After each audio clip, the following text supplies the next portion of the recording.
Ships International is the largest maritime hospital ship organization in the world. We have 2 ships at the moment serving Madagascar and Sierra Leone, 2 parts of the continent. We're in the process of building a 3rd, and the reason for being is to provide surgical care, which has been seriously lacking on the continent. Well, we're here because, the African Union Development Agency, among the many things, I mean, the big mega projects like infrastructure, like, the comprehensive agricultural development, the skills development, human capital in general, is also very concerned about the health sector and is building the health infrastructure and also boosting the health systems in Africa, and therefore having that collaboration, cooperation with Mercy Ship International is a natural, organic collaboration which enhances the work of the development. And that cooperation is very critical and very important. So we are here to help Mercy Ship International and together to build up the workforce in surgical care, but also look at the various ecosystems of the health system together and enhance, healthcare systems in Africa. So, Mercy Ships has relied very much on private funding, and most of the funding has come from outside of Africa rather than within. African governments provide in-kind funding as a rule, so that's how we're able to do our work. But I think the shift to understanding the need for us to have indigenous and Africa-based solutions to Africa's problems, I think is growing. And I believe that there's almost a symbolic purpose, if not practical, because there are both. The impact of the health financing arrangement that we agree upon in itself, I think, will be a huge innovation and a lesson for governance, if you will, on the continent, but also the fact that it's coming from a body within the continent for what is going on with Mercy Ships within the continent of Africa, again, is hugely important.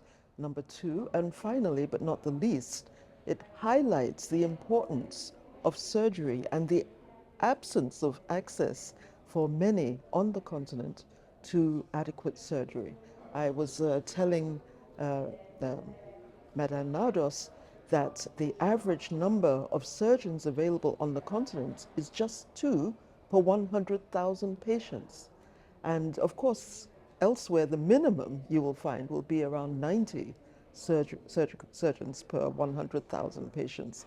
So we need to boost up the number of surgeons within the continent. We have them, they're everywhere else in the diaspora. We need to bring them back. We need to grow indigenous surgeons from within our program, because we do education, but we need the support from within the continent. And I think that with Dr. Bekele-Thomas at the helm of NEPAD, I think there's clearly been a shift in vision and focus, recognizing the importance of being creative in supporting initiatives such as this within the continent. And Africa can only become more resilient from things like this.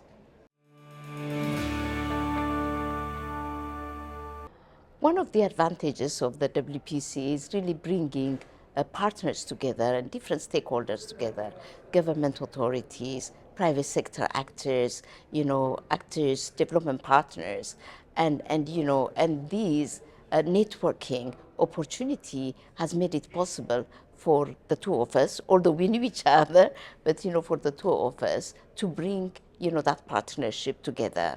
And this is a demonstration of what WPC is all about, and a testimony of the fact that networking is of critical importance, partnership is of critical importance, and cooperation is the solution for all development issues. And therefore, I'm so glad that we're doing it, as a sideline of this WPC, the conference. Yeah.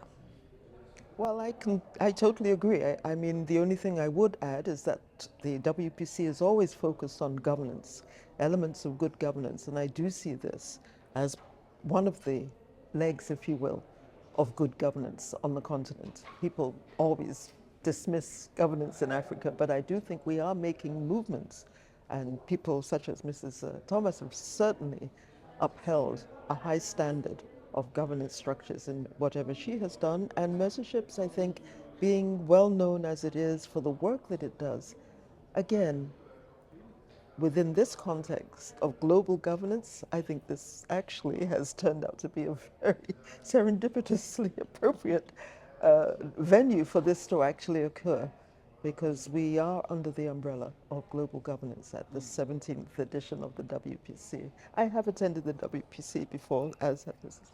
Bekele-Thomas, but I think we are putting in practice, I think, what we usually come to discuss.